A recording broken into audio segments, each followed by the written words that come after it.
Itu yang keempat. Yang kelima, layangan hasil dari buruknya produksi. Memang layangannya error dari awal. Ya. Pendidikan karena gini, aslinya semua wanita itu menerima syariat poligami. Aslinya. Tapi siapa yang membuat dia menolak? Bisa jadi pendidikan dari mulai SD sampai kemudian perguruan tinggi, bisa jadi lingkungannya, bisa jadi orang tuanya, bisa jadi segala macam. Betul. Karena apa? Mustahil Allah menurunkan syariat poligami tidak diterima oleh siapa? Oleh wanita. Itu mustahil bagi saya.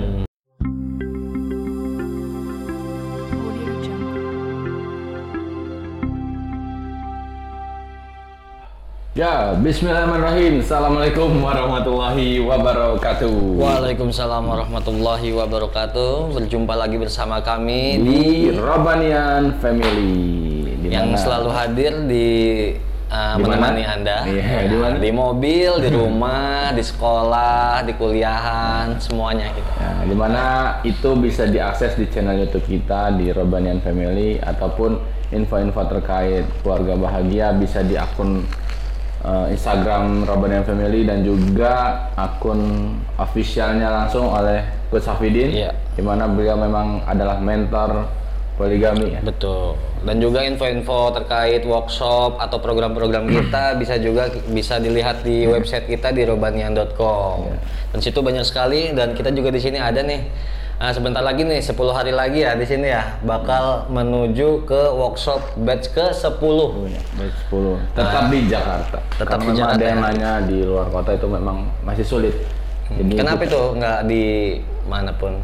Di Lampung atau di Solo? Ya, kita ibu kota aja lah biar memudahkan. Orang-orang juga biar datang ke ibu kota, biar jalan-jalan ke ibu kota sekalian. Kan seperti itu. Siap.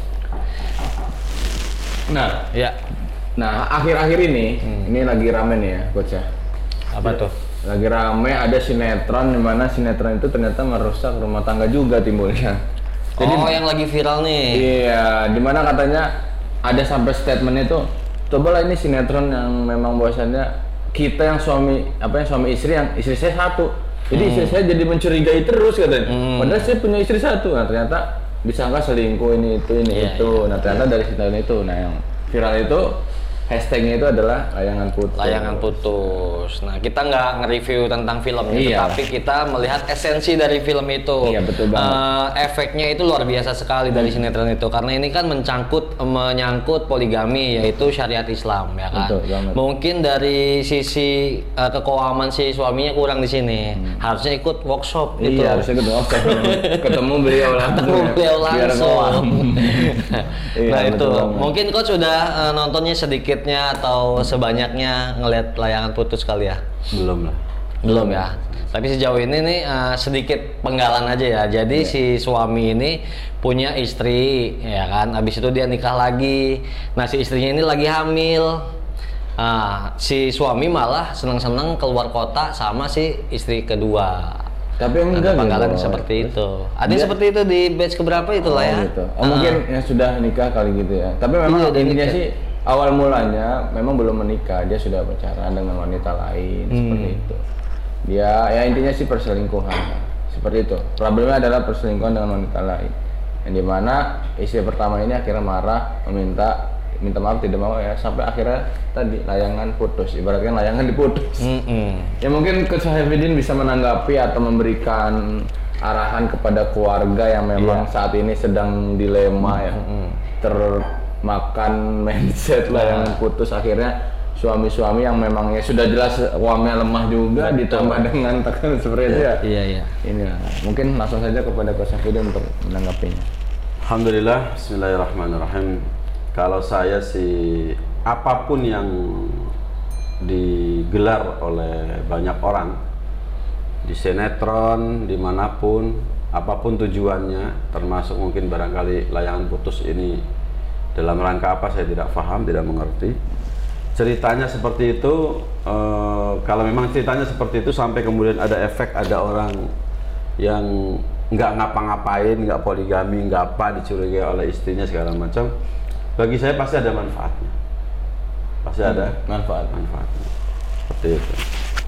Sebab kalau suami itu paham tentang bagaimana cara berumah tangga, sehebat apapun godaan di luar, ya kan? Itu tidak mungkin mempengaruhi istrinya. Gitu. Tidak mempengaruhi istrinya. Karena apa? Istrinya begitu yakin bahwa suaminya tidak mungkin selingkuh gitu kan. Gitu.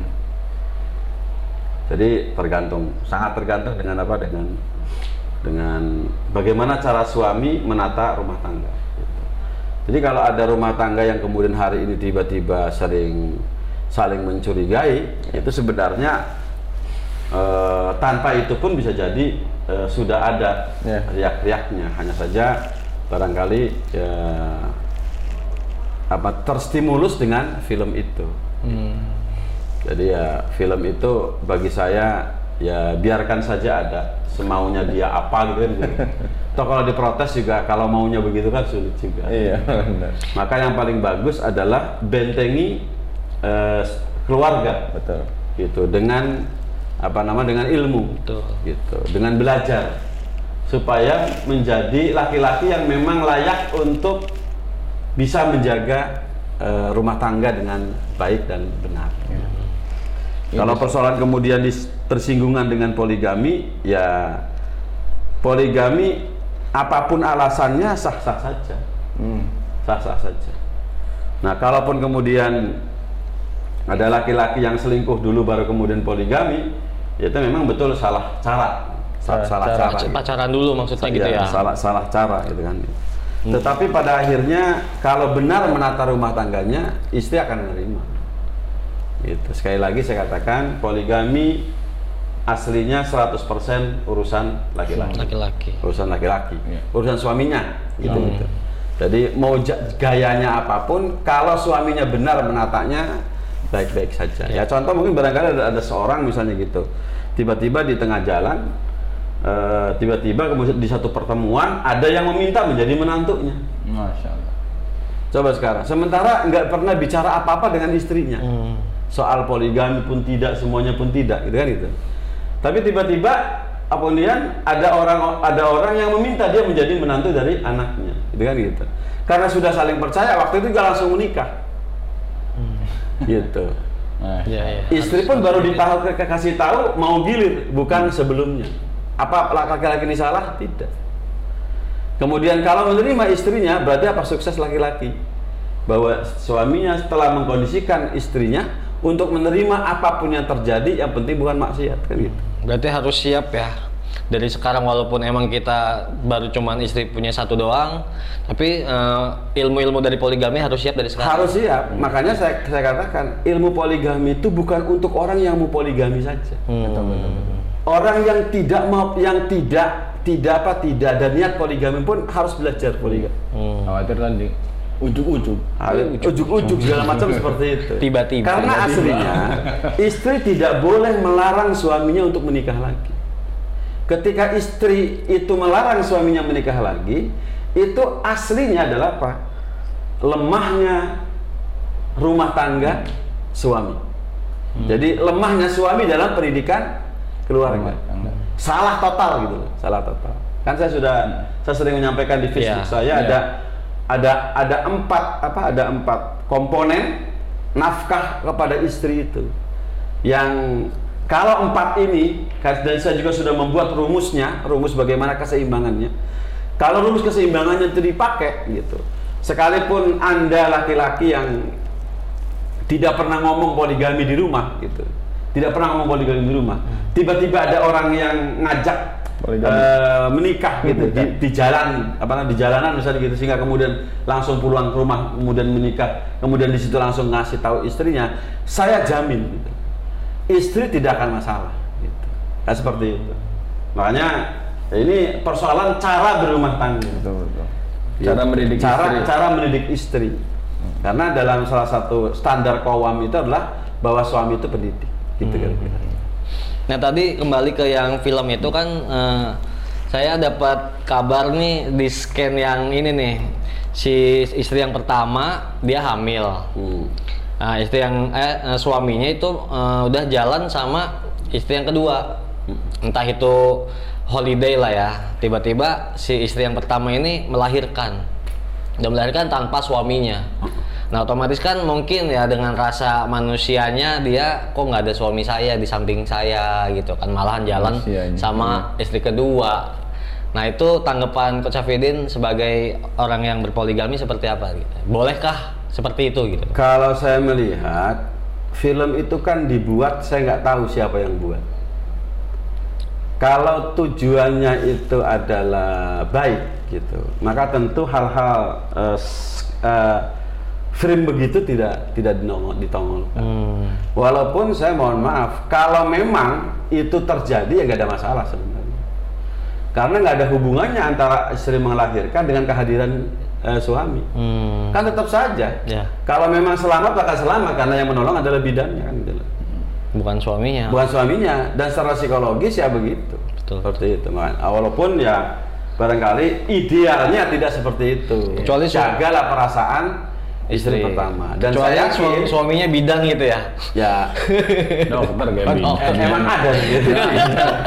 Ini bisa. Nah, kemudian kalaupun kemudian harus itu terjadi ya aslinya sih nggak ada masalah. Cuman ya maksudnya apa gitu loh, istri mau melahirkan kau pergi itu maksudnya apa?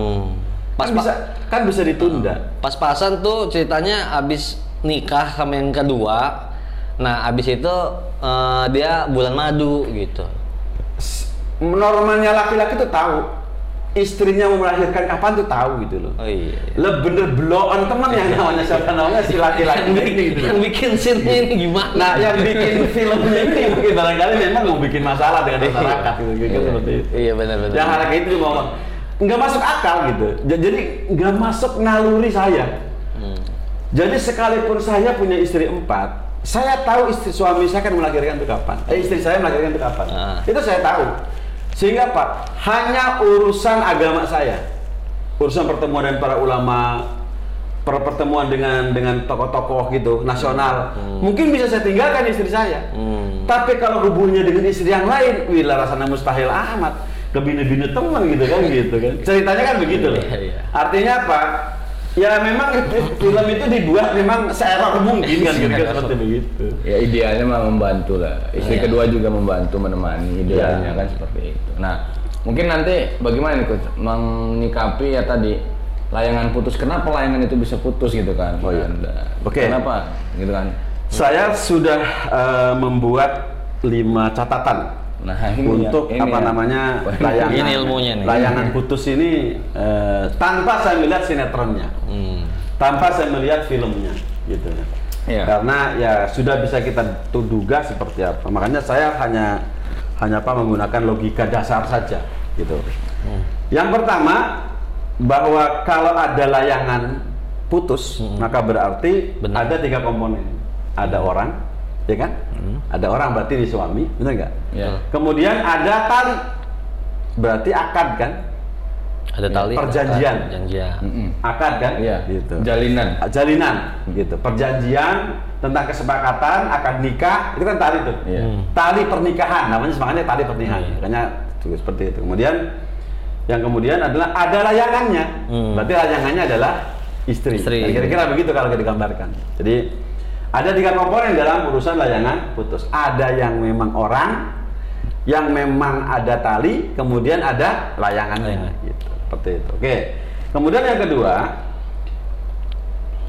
orang mutusin merusak tali. Ada orang merusak tali, lalu tali tersebut putus dan layangan menghilang. Berarti siapa nih yang merusak nih? Ada orang ketiga. Bukan. Ada orang suaminya yang merusak. Memang suaminya merusak tali dengan selingkuh. Oke. Itu dong. Itu ada suami merusak tali pernikahan dengan selingkuh. Jadi tali pernikahan itu rusak dengan selingkuh. Ya. Makanya ada orang mengatakan orang poligami itu laki-laki tidak setia. Padahal aslinya yang kayak ginian nih yang gak setia itu. Istrinya 1, masyarakat mengatakan setia. Padahal aslinya selingkuh. Berarti apa? Dia sudah khianat terhadap tali pernikahan. Karena perjanjian dengan Allah, kamu hanya boleh menikmati wanita yang dalam ikatan pernikahan. Iya, yang halal. Iya. Kemudian dia berhubungan dengan wanita lain yang tidak haram. Tidak ada ikatan ya. Tidak ada ikatan, gitu kan? Yang berzina segala macam seperti itu. Maka ini yang dimaksud dengan merusak tali pernikahan. Makanya banyak orang tuh kan, banyak rumah tangga yang suaminya selingkuh, yang suaminya berzina, nggak dipersoalkan. Padahal itu adalah pengkhianatan terhadap tali pernikahan. Itu problem. Itu rusak tuh pernikahan. Rusak, ya. Sementara yang menyampaikan kepada istrinya, sayangku, sudah waktunya aku menikah lagi. Kemudian tiba-tiba banyak orang yang mengatakan bahwa laki-laki ini tidak setia. Nah ini kan persoalan. Iya. Persoalan mindset yang harus diperbaiki di tengah-tengah masyarakat. Nah jadi yang kedua, ada orang yang merusak tali, lalu tali itu putus dengan bercerai kan? Betul. Yang merusak siapa? Suaminya. Karena istrinya tidak mau, gitu kan? Suaminya selingkuh, suaminya berzina dengan wanita lain. Kemudian layangan pun menghilang. Saya nggak mau pulang ke rumah ibu saya, bapak saya, karena kamu sudah mengkhianati pernikahan saya. Antarkan saya. Apa bukti pengkhianatannya? Berzina dengan laki-laki perempuan yang lain. Selesai. Iya. Satu tuh, jadi dua tuh ya kan? Iya. Yang ketiga, talinya rusak dari awal. Mungkin produsennya segala macam itu rusak gitu. Contohnya apa? Menikah tidak berdasarkan sekufu. Oke. Ya kan, tidak sekufu pernikahannya. Jomplang gitu loh. Istrinya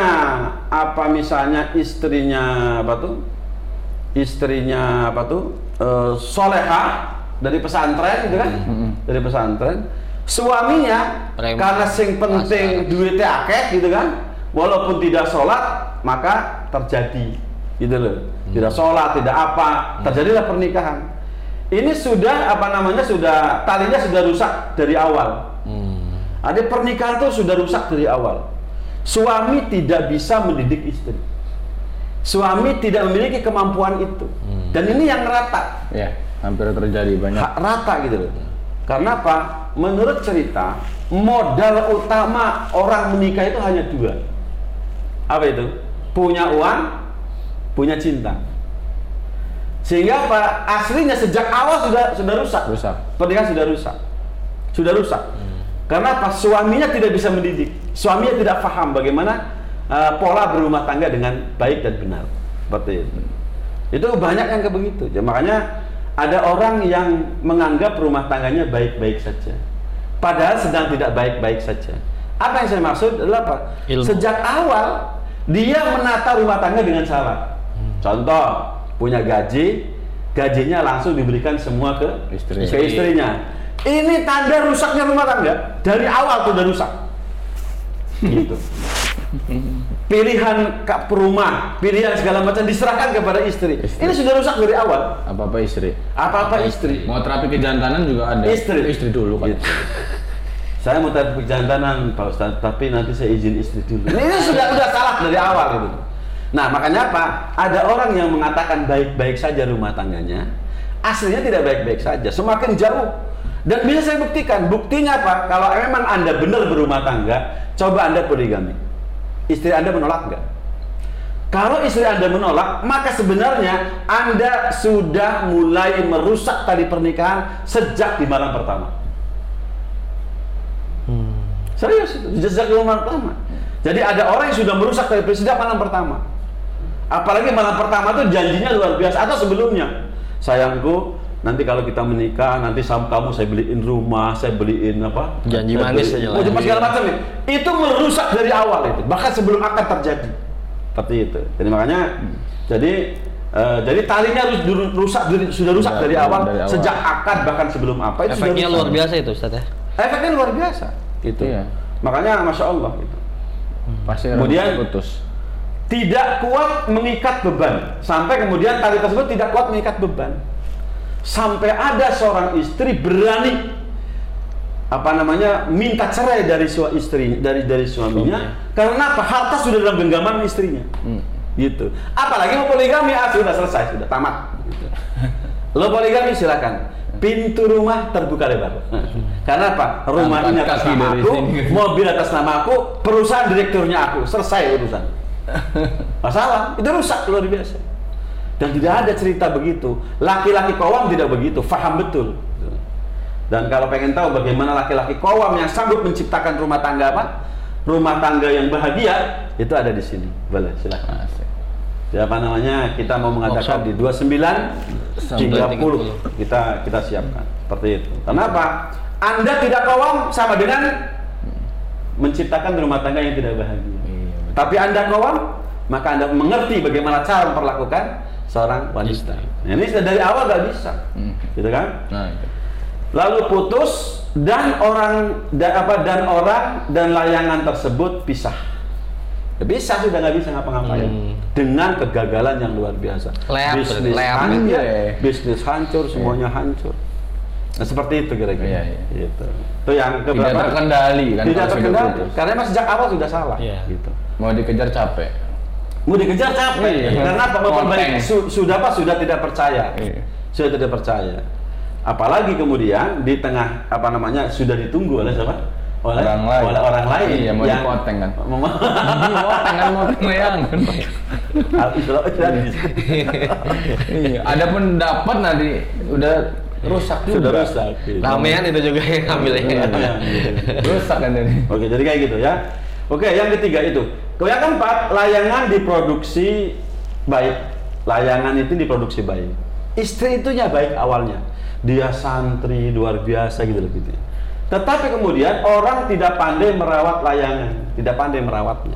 Tadi itu termasuk model model pembinaannya segala macam, terlalu sayang, ujungnya istri nginjak kepala.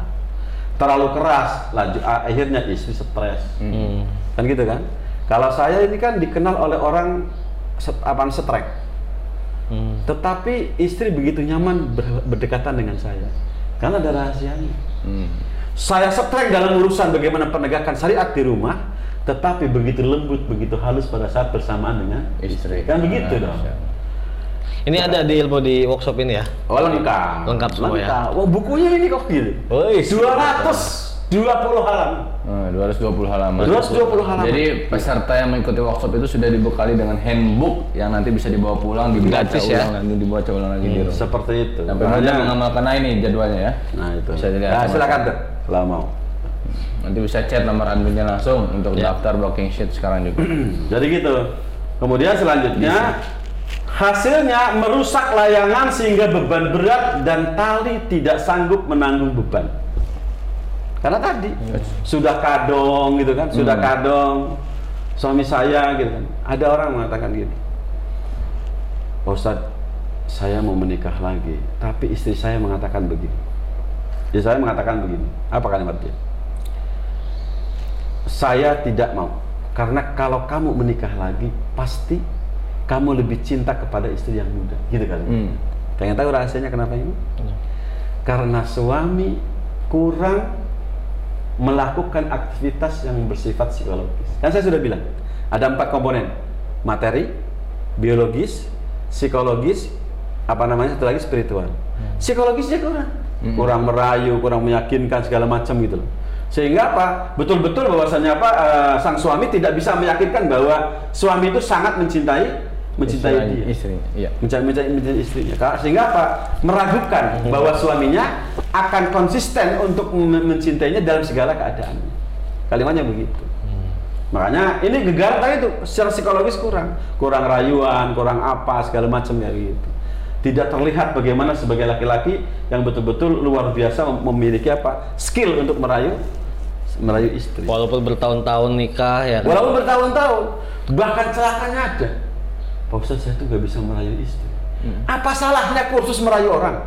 Apa salahnya kan gitu loh. Seperti itu. Makanya ada workshop juga ada itu. Ada. Kan? Makanya gini. Lengkap banget dong. Makanya gini. Ada orang mengatakan, Pak Ustadz kan bukan psikolog. Makanya tidak mengerti urusan wanita. Oh iya betul, saya bukan psikolog yang terijazahkan. Iya. Tetapi saya mempelajari Quran. Yang ilmu psikologi sangat banyak di sini dan saya menyerapnya. Makanya saya buktikan dengan 4 istri nongkrong di rumah, berdekatan tanpa bermasalah. Nggak mustahil kalau saya tidak sanggup memanfaatkan ilmu psikologi dalam Al-Qur'anul Karim. Kan begitu kalimatnya. Sehingga ada orang mengatakan begitu. Saya bilang, nggak bisa. Saya berani bertarung dengan psikolog sekalipun.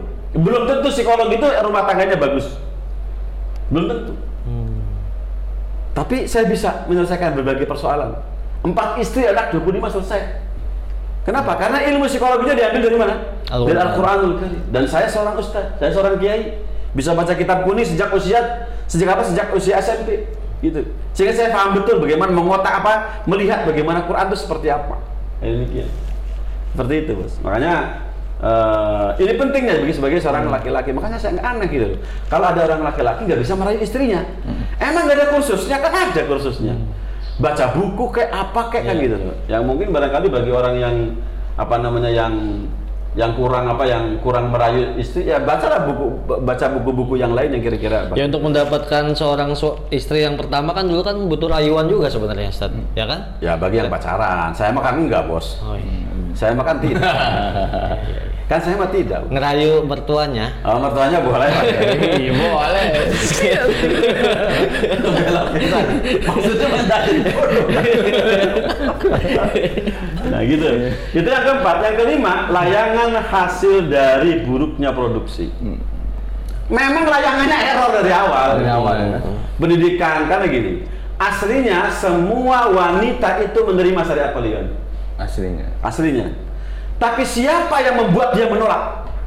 Bisa jadi pendidikan dari mulai SD sampai kemudian perguruan tinggi, bisa jadi lingkungannya, bisa jadi orang tuanya, bisa jadi segala macam. Betul. Karena apa?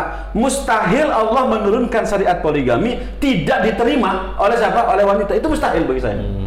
Karena apa? Al-Quran, kemudian Al-Quran, manusia dan semesta itu satu fitrah. Dengan Allah itu satu fitrah. Makanya mustahil kalau Allah kemudian menurunkan syariat yang tidak diterima oleh siapa? Oleh yang namanya oleh wanita.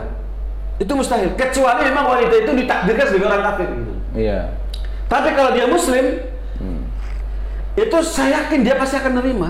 Tapi kenapa dia tidak menerima? Ini pasti problemnya adalah apa? Sejarah yang mendidiknya. Siapa yang mendidik dia? Iya, pendidikannya. Di masa lalu seperti apa? Bisa jadi dicontohin oleh kakeknya, oleh bapaknya yang error memberi contoh soal poligami, bisa jadi begitu. Iya. Nah itu jadi awalnya emang gitu. Kemudian yang kedua, suami tidak cakap untuk bagaimana menata istri. Menata istri. Ya mohon maaf gitu. Istri itu sekalipun se-error apapun, kalau suaminya, gitu kan? Kalau suaminya memang, ini secara umum tapi ya, bukan mengatakan misalnya, loh, bagaimana dengan istrinya Nabi Lut, istri Nabi Nuh? Ini secara umum saya bilang. Secara umum, karena apa? Itu prosentasenya istri para nabi itu, nabi kan semua 25. 2 yang error istrinya. Berarti berapa persen tuh? Ya. Artinya nggak bisa menjadi timbangan umum gitu loh. Ya. Timbangannya adalah apa? Ada seorang nabi itu bisa mendidik istrinya. Kalimatnya akan begitu. Termasuk bagaimana nabi mengendalikan 9 istrinya dalam satu masa kan gitu loh. Sebagaimana kemudian saya barangkali bisa dalam kondisi bagaimana istri tenang-tenang saja dengan 4 istri gitu. Artinya apa? Kalau suaminya cakap, kalau suaminya kowam gitu, dari sisi leadershipnya bagus, kemudian kompetensi keilmuannya bagus sehingga dia dihormati, kemudian ketegasan dalam memberikan keputusan itu bagus, sikap itu bagus. Kemudian dia juga seorang murabbi, seorang pendidik yang bagus ini tentang rumah tangga. Maka saya yakin gitu, dia akan baik-baik saja, walaupun awalnya memang rusak. Kira-kira seperti itu. Tapi kalau kemudian memang awalnya si perempuan ini rusak, kemudian punya suami yang bela-ble, gitu. Karena memang ada modus juga. Jangan salah, ada modus juga. Ada modus juga sebuah keluarga kalau melihat laki-laki, lihat orangnya, kerjaannya apa, wataknya seperti apa. Kerjaannya bagus, tapi wataknya tidak bisa dikendalikan oleh ibunya, oleh istrinya, ditolak gitu. Ada yang kayak begitu model. Makanya kalau saya ketemu dengan orang kayak begitu, saya bilang udah selesaikan, cari perempuan yang lain. Dan saya tahu cirinya seperti apa. Kalau perlu saya urut sampai ke bengkek-bengkeknya, saya tahu bagaimana cara berpikirnya. Ingin menguasai. Kemudian dan rusaklah apa namanya tadi itu, lalu apa namanya putuslah layangan. Jadi saya kira dengan lima hal ini sudah lengkap untuk menyikapi tentang layangan putus. Makanya saya tidak cenderung untuk kemudian menonton atau apa, rasanya kan nganggur temen gitu loh. Saya nonton layangan putus tuh nganggur temen, emang nggak ada kerjaan gitu. Sampai berapa episode sih? Sementara kerjaan saya juga sangat banyak, kecuali mungkin barangkali film gitu ya. Iya. Satu film mungkin barangkali bisa sampai 2 jam paling ya, 1 jam selesai episode sih. Tapi kalau kemudian sampai sinetron, ngacak-kacak kemudian hati seorang wanita segala macam, saya nggak paham. Makanya saya udahlah, mungkin barang termasuk istri saya pun tidak termasuk yang suka lihat hal-hal yang kayak begitu gitu. Anfaedah gitu. Sementara kalau kita lihat ya, di antara salah satu kemudian ciri orang beriman itu meninggalkan hal-hal yang tidak berfaedah. Yang minim high faedah itu ditinggalkan. Nah, ya nonton layangan putus itu kan hanya orang-orang yang kira-kira memang ya ngapain sih gitu. Ya. Seperti itu. Makanya itu yang bisa saya berikan. Masya Allah nih, barakallah nih, memang pemaparan dari Coach Safedin tentang layangan putus. Jadi buat Anda ibu-ibu atau ibu-ibu, bapak-bapak yang ada di sana sebagai pendengar setia kita, nggak usah panik lagi tentang layangan putus. Nah, tadi kan sudah diberikan bekal apa saja sih gitu kan. Dan memang kenapa bisa terjadi layangan putus itu, nah maka kita harus ketahui bagaimana tanggapannya, menanggapinya, dan apa yang harus kita lakukan. Intinya adalah sang suami qawwam, bagaimana mudah mendidik seorang istri, baik dari awalnya error ataupun pas di perjalanan ada kendala gitu. Sudah pasti untuk memperdalami itu ilmunya semua ada di workshop Mindset Sukses Suami Poligami. Batch ke-10 di Jakarta tanggal 29 sampai 30 Januari ini. 10 hari lagi dari sekarang, langsung aja daftarkan ke WhatsApp yang sudah tertera di flyer kita, di Instagram ada, di Facebook ada, atau mungkin lihat di bawah ini ya. Kalau mau cek silahkan, di websitenya juga ada. Karena emang slot udah berapa lagi sih? Masih sedikit lagi ya? Iya, sekitaran 10 lah. Ya, tinggal 10 lagi ya. Mudah-mudahan Anda yang berhak mendapatkan tiket tersebut. Oke, langsung saja. Installment saya bahagia Anda.